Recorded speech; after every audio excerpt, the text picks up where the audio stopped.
Qala al-muallif al-imam Abu Hamid al-Ghazali rahimahullah dalam kitabnya Ihya Ulumuddin, kitab Asraris Shaum, ila qaulihi rahimahullah, melanjutkan pertemuan sebelumnya masih berkaitan tentang Asraris Shaum dari kitab Ihya Ulumuddin karya al-imam Abu Hamid Muhammad bin Muhammad al-Ghazali alaihi rahmatullah, sampai perkataan beliau, wa nahika fi ma'rifati fadlihi qauluhu sallallahu alaihi wasallam, walladhi nafsi biyadihi la khulufu famis shaim atyabu indallahi min rihil misk. Insyaallah ini hadisnya sudah banyak yang hafal insyaallah. Apa kata Imam Al-Ghazali? Cukup bagimu dalam mengetahui keutamaannya puasa sabda Rasulullah sallallahu alaihi wasallam, walladzi nafsi biyadih. Ini sumpahnya Rasulullah sallallahu alaihi wasallam, demi zat yang mana diriku berada dalam kuasanya. Ini sering sumpahnya Kanjeng Nabi seperti itu, walladzi nafsi biyadih, yakni wallahi, demi Allah. Apa kata Rasulullah SAW? La khulufu famis shaim, sungguh aroma atau bau mulut dari orang yang berpuasa, atyabu indallahi min rihil misk, itu lebih wangi di sisi Allah ketimbang aroma misik. Di sini hadis memiliki arti majaz. Jadi beberapa nas syariat itu ada memiliki arti majaz. Majaz itu apa? Majaz itu makna yang kedua. Meskipun terkadang beberapa hadis bisa dimaknai secara zahir, juga bisa dimaknai secara majaz. Majaz itu perumpamaan, diumpamakan seperti itu. Dalam bahasa Indonesia juga sudah diistilahkan majaz. Makanya kalau ada orang yang mengingkari adanya majaz dalam Al-Quran, ini mungkin penamaannya saja yang diingkari. Karena bagaimana mau mengingkari yang namanya majaz? Karena banyak sekali perumpamaan-perumpamaan dalam Al-Quran. Bukan makna zahirnya yang dipahami. Begitu juga dalam hadis-hadis Rasulullah sallallahu alaihi wasallam. Maka jangan sekali-kali kita membuatnya guyonan. Ini bahaya. Sudah sering kita sampaikan di beberapa majelis. Kalau kita mendapatkan satu keterangan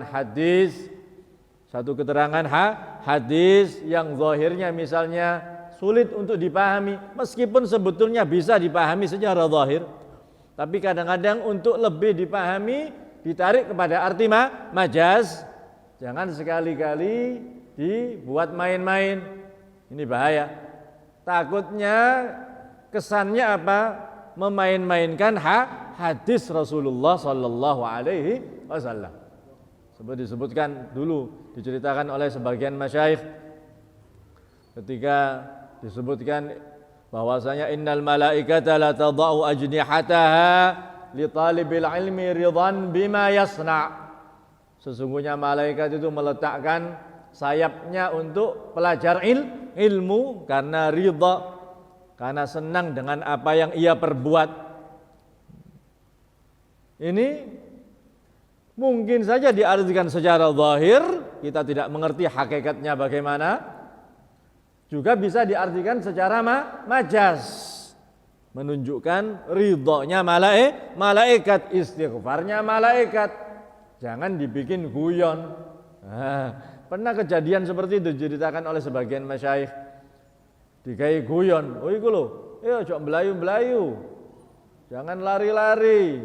Nanti malaikatnya keidek. Nanti malaikatnya sayape keicak. kayak guyonan, langsung dibalas sampai Gusti Allah. Langsung mendengarkan di telinganya suara kepakan saya, pak, gak kuat sampai mati. Diceritakan oleh sebagian masyayikh seperti itu. Maka hadis-hadis yang zahirnya seperti itu, ya imma ada kalanya kita maknai zahir, kita serahkan hakikatnya kepada Allah. Ada kalanya kita maknai secara majaz. Ini hanya ungkapannya seperti itu, zahirnya tidak seperti itu misalnya. Seperti disebutkan ketika orang itu tidak bangun sebelum subuh sampai azan subuh, disebutkan dikencingi setan. Kaum salihin ada yang langsung melihat hakikatnya, oh gitu loh. Ono uyune setan. Ono bersenana lo uyune setan. Kaum salihin orang yang tak tahu. Atau di situ maknanya makna majaz. Yang penting jangan bikin guyon. Jangan dibuat guyon hadis-hadis yang semacam itu. Begitu juga dalam hadis ini. La khulufu famis shaim. Bau mulut orang yang puasa jangan langsung dibikin guyon-guyonan. Maksudnya di sini makna majaznya bukan makna zahirnya. Pahala yang didapatkan ketika dia bau mulut, maksudnya di sini bau mulut setelah tergelincirnya matahari. Bau mulut setelah tergelincirnya matahari. Makanya menurut mazhab Syafi'i tidak disunahkan, bahkan dimakruhkan siwak atau gosok gigi setelah zuhur, setelah tergelincirnya matahari. Kenapa? Karena bertentangan dengan hadis ini. Seakan-akan menghilangkan khulufu famis shaim tadi itu, bau mulut orang puasa. Karena arti majaznya, kita ulangi lagi sebelum kita bahas fikihnya. Arti majaznya disebutkan oleh sebagian ulama, kalau tidak salah Al-Bujairimi, disebutkan di situ ay aksar sawaban minal miskil matlub fil jum'ah wal idain dan yang lain-lain. Maksudnya apa? Pahala yang didapatkan ketika kita bau mulut setelah menahan lapar, menahan dahaga dan lain-lain, ini lebih banyak pahalanya ketimbang ketika kita pakai misik wangi-wangian di hari Jumat, di waktu Idain, 2 hari raya kan disunahkan seperti itu. Pahalanya banyakan ini. Pahalanya meskipun zahirnya mungkin bau, pahalanya banyakkan ini makna majaznya. Jadi jangan langsung dibikin guyon-guyonan. Ini bukan zona untuk guyon-guyon, bukan daerah untuk guyon-guyon. Kadang-kadang kebacut kepingin guyon-guyonan hal-hal yang sifatnya kaitannya dengan hadis, kaitannya dengan Kanjeng Nabi, sahabat, malaikat, keluarga Nabi dipakai guyon. Kadang-kadang maaf ngapunten, kadang-kadang penceramah juga seperti itu. Supaya diundang lagi lucu-lucuan, pakai lucu-lucuan yang tidak boleh di situ ranah untuk guyon. Kaitannya dengan malaikat, kaitannya dengan Kanjeng Nabi, sahabat Nabi, keluarga Nabi, istri-istri Rasulullah, hadis semacam ini tidak boleh itu. Bukan ranahnya guyon, cari guyon-guyon yang lain. Jangan mencari hal-hal yang tidak boleh. Itu menurut makna majaznya disebutkan Imam Bujairimi kalau tidak salah. Disebutkan oleh Imam Al-Qadhi Iyad Al-Maliki yang ngarang kitab Asy-Syifa yang biasanya kita baca bulan Maulid. Asy-Syifa bi ta'rifi huquqil Mustafa. Ini kitab barokah, kitab ini. Kitab Asy-Syifa ini barokah.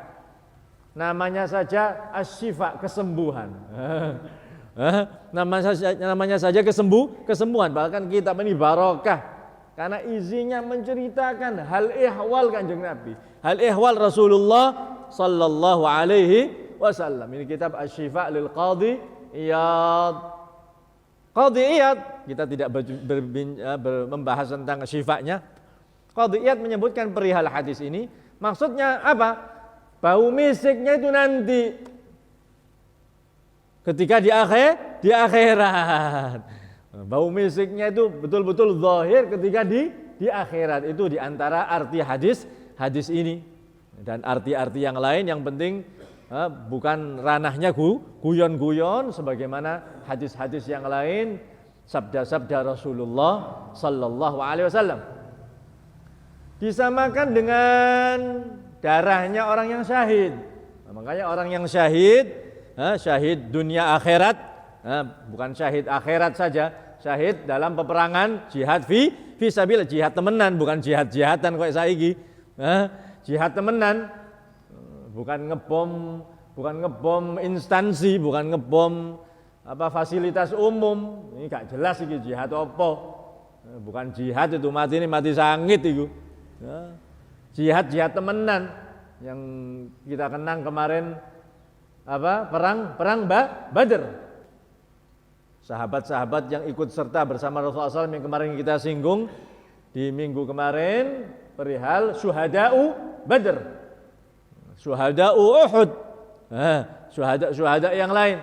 Sampai ada kitab sampai disebutkan oleh Rasulullah SAW, la tughassiluhum fa inna kulla jurhin au kilmin au damin yafuhu miskan yaumal qiyamah atau kama qala Rasul sallallahu alaihi wasallam. Jangan mandikan mereka.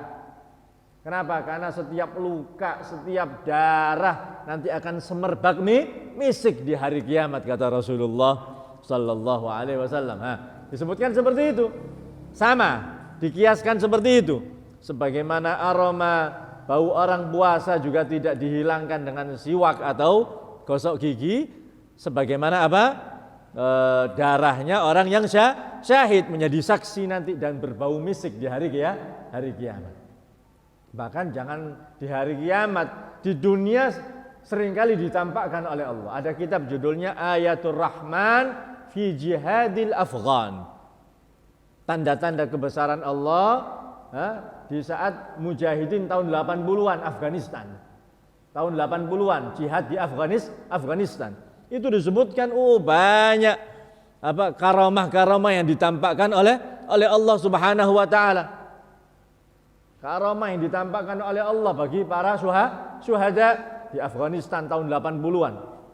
Memang yang dilawan orang-orang kafir, jelas jihad fisabilillahnya. Itu kelihatan ditampakkan oleh Allah. Satu kitab itu membahas tentang mujahidin di Afghanistan, Masya Allah. Dan jangan jauh-jauh zaman penjajahan, akeh cerita kayak ngono. Zaman penjajahan sebelum kemerdekaan banyak cerita-cerita seperti itu. Hanya saja tidak dibukukan karamah-karamahnya orang-orang dulu, pejuang fisabilillah. Nah, seperti itu. Makanya menurut mazhab Syafi'i tidak disunahkan, dimakruhkan untuk siwak setelah tergelincirnya matahari. Hanya saja 3 mazhab, ini faedah dari Habib Salim Syadhili, dulu mengajar di Masjid Jami' di Tarim. Beliau menyebutkan hanya saja 3 mazhab, mazhab Maliki, mazhab Hanafi, mazhab Hambali tidak menyatakan makruh, tetap sunnah. Begitu juga pendapat pribadi dari Imam An-Nawawi rahimahullah. Jadi meskipun Imam Nawawi di sini termasuk ulama mazhab Syafi'i, tapi dalam masalah ini dan beberapa masalah yang lain, beliau memiliki pendapat pribadi. Menyatakan tidak makruh. Tidak makruh bersiwak setelah tergelincirnya matahari. Dan beliau kelop pendapatnya dengan 3 madhab, bisa dilihat dalam kitab Kifayatul Akhyar lil Hisni. Jadi misalnya sangat bau dan misalnya sampai pas dinas atau tidak apa-apa, ikut pendapatnya Imam Nawawi. Imam Nawawi, tapi pendapat yang kuat dalam mazhab Syafi'i tetap makruh karena bertentangan dengan hadis yang disebutkan tadi, supaya tetap nanti bau misik mengikuti pendapat al-qadhiyat, atau diartikan dilipat pahalanya oleh Allah. Tidak kalah dengan orang memakai wangi-wangian di saat hari raya Idul Fitri dan Idul Adha dan yang lain-lain. Ini makna hadis tersebut. Mudah-mudahan bisa dipahami. Itu arti zahir dan arti majaz. arti yang tidak zahir. Yaqulullahu azza wa jal, berarti ini hadis apa kemarin sudah kita terangkan? Hadis qudsi. Hadis qudsi. Lafadznya dari Rasulullah, maknanya langsung dari Allah. Innama yadharu syahwatahu wa ta'amahu wa syarabahu li ajli. Itu orang yang berpuasa itu meninggalkan kesenangannya, syahwatnya, makannya, minumnya li ajli karena Allah. Ini pentingnya ikhlas lillah, ikhlas lillahi ta'ala menjadi asas dari semua amal, asas dari semua amal. Fasaumu li, maka puasa itu bagiku, untukku, kata Allah Subhanahu wa taala. Wa ana ajzi bih, dan aku, kata Allah, yang akan memberikan balasan untuk orang yang berpuasa langsung dari Allah Subhanahu wa taala. Ini menunjukkan pentingnya yang namanya ikhlas. Kalau kita keluar dari konteks puasa, pentingnya yang namanya ikhlas. Kalau kita mengamalkan sesuatu didasari atas ikhlas, tidak ada kepentingan, pasti di situ balasan Allah lebih banyak. Balasan yang diberikan oleh Allah, yang dipersiapkan Allah lebih banyak. Makanya dalam memberikan sedekah juga seperti itu. Kadang-kadang mungkin keperucut, kadang-kadang mungkin keluar otomatis dungakno ya, padahal sebetulnya tidak usah kita bilang dungakno. Sampai dungakno ya, padahal ngei 50.000 tok. Dungakno ya kok tengah wengi dungakno ya. Masya Allah 50.000 tengah wengi kok dungakno. Kadang-kadang 10.000 mokso meneh, dungakno aku panjang umur, dungakno aku, ya Allah 10.000 mokso. Sebetulnya secara etika, secara adab tidak boleh bilang dungakno. Ini seperti itu para ulama. Supaya apa? Mengurangi ikhlas. Takutnya berarti kita ngasih ini njuk balasan doa. Sampai seperti itu para ulama, jogo ikhlasi. Kadang-kadang kita keperucut sampai dungakno ya, pendungane ya. Ngasih fulus. Padahal umpama kita tidak minta, pasti didoakan sama orang itu. Pasti. Makanya para ulama menyebutkan jangan minta doa. Takutnya itu minta balasan dari pemberian. Sampai seperti itu para ulama, jogo ikhlas. Jogo ikhlas. Makanya tidak ada orang yang merasa dirinya punya sumbangsih kecuali punya jasa. Dikecualikan sebagian ulama mengecualikan guru. Sebagian ulama mengecualikan guru. Apa mana be muridé moro-moro kemitik kok lali ambek ustaze biyen. Nah, iku elingno iku. Kon biyen alip-alipan belajar ambek sapa? Ada yang menyebutkan kalau guru boleh dia mengingatkan jasanya dari muridnya supaya dia punya adab muridnya. Kon biar iso ain yo nang pondok kene. Zaman biyen kon ngain. Iso makhraj ya tutuk gini, iso nahwu, iso maca kitab ya tutuk gini. Ojo kemitik, ojo lali ambek guru-gurumu. Ada yang menyebutkan seperti itu. Dia boleh mengingatkan muridnya akan jasanya. Tapi ada yang menyebutkan, kalau tidak salah Imam Ghazali yang ngarang Ihya ini ada yang menyebutkan meskipun guru jangan merasa dirinya punya jasa. Oh, ini lebih hebat lagi nih Imam Ghazali. Kata Imam Ghazali, meskipun guru jangan merasa dirinya punya jasa. Umpama Allah tidak menggerakkan sampean ke sini, saya pidato sendiri di sini. Umpama Allah tidak memberikan taufik orang nyantri di pondoknya, tidak ada punya santri. Umpama Allah tidak menggerakkan hati wali murid untuk mondokkan anaknya, tidak mungkin dia punya murid. Umpama tidak memberikan semangat dalam hati muridnya, nggak mungkin hadir dia pengajian dan pelajaran dan lain-lain. Nah, ini katanya Imam Ghazali. Jangan merasa dirinya lebih punya jasa kepada muridnya. Sampai seperti itu Imam Ghazali. Masih urusan guru murid. Jadi betul-betul Imam Ghazali itu nyabuni hati. Nyabuni hati temenan nang Ihya itu. Keluar dari bab puasa disabuni hati sampean. Sampai urusan ilmu pun jangan merasa punya jasa kepada murid. Karena kalau bukan Allah yang menggerakkan, mboten gak ada murid. Ngomong dewe, ngajar dewe akhirnya syughul deh itu kitabe ditutup syughul gak duwe murid. Karena digerakkan oleh Allah punya murid sampai seperti itu kata Imam Ghazali rahimahullah. Dulu yang ngarang Alfiyah niku Imam Ibnu Malik itu mboten gak ada murid sampai nang ngarep masjid masyaallah sampean kena burda wis teko kabeh alhamdulillah. Dipanggil dengan burda maulaya shalli wa sallim teko kabeh alhamdulillah. Imam Ibnu Malik itu di depan masjid sapa sing kate ngaji kok nek sing teko masyaallah padahal alime kaya ngono Imam Muhammad bin Abdullah bin Malik Al-Andalusi yang ngarang kitab Alfiyah 1000 bait 1000 lebih yang menjadi buku wajib di semua pesantren bukan hanya di Indonesia di luar negeri semuanya ngapalno Alfiyah supaya nahwunya level tinggi itu sampai pengumuman dia sapa sing kate ngaji gak ana sing teko. Tapi Masya Allah Imam Ibnu Malik ini muridnya siapa? Imam Nawawi. Sanes muridnya Imam Nawawi, beliau ini gurunya Imam Nawawi. Meskipun misalnya Imam Nawawi saja yang jadi muridnya beliau cukup itu. Tapi kenyataannya juga banyak murid-muridnya. Cuma tidak seperti diceritakan ulama-ulama yang lain, misalnya banyak yang hadir pengajiannya tidak. Tapi beliau sabar tetap beliau mengajar ilmu. Nah, ini keikhlasan pentingnya ikhlas kalau kita tarik lebih umum dari masalah puasa. Sampai ingin baca surga, sumpek sampai bocor kita tentang swarga, hilang sumpek.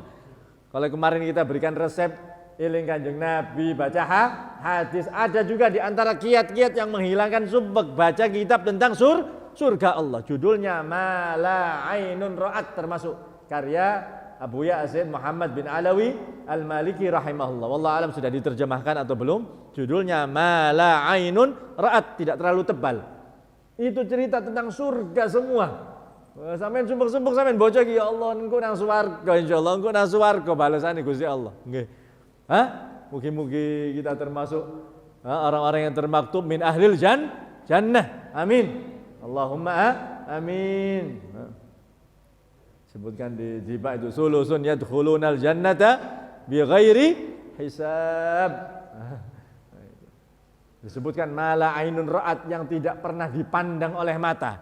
Oh, itu nikmat surga Allah Subhanahu wa taala. Tapi disebutkan lamanadilu Sa'ad ibn Mu'adz fil jannah khairun minad dunya wa ma fiha. Serbetnya, sapu tangannya Sa'ad bin Mu'adz radhiyallahu an di surga nanti itu lebih baik daripada dunia seisinya. Serbet iki upama sapu tangan iki, tisu iki yang dipakai oleh sahabat Sa'ad bin Mu'adz radhiyallahu an. Sa'ad bin Mu'adz Al-Ansari, seorang sahabat yang meninggal masih sangat muda, belum sampai 40 kalau tidak salah meninggal, tapi disebutkan ketika meninggal ihtazza arsyur rahman, goncang arsy-nya Allah, goncang arsy-nya Allah ketika meninggalnya sahabat Sa'ad bin Mu'adz radhiyallahu. Tak sampai 40 umurnya.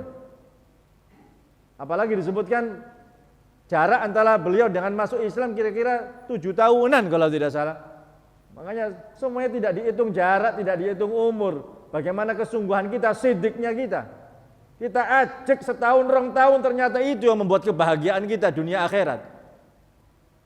Ternyata yang 10 tahun, 20 tahun, 30 tahun tidak terlalu bernilai. Karena mungkin kurang ajeki, kurang sidiknya, kurang istiqamahnya, kurang ikhlasnya. Ternyata setahun, 2 tahun itu yang termaktub. Subhanallah. Sa'ad bin Mu'adz belum sampai 40 kalau tidak salah dalam biografinya meninggal. Apa disebutkan di antara manaqibnya? Ihtazza arsyur rahman. Arsy-nya Allah goncang, menunjukkan kemuliaan yang dimiliki sahabat Sa'ad bin Mu'adz.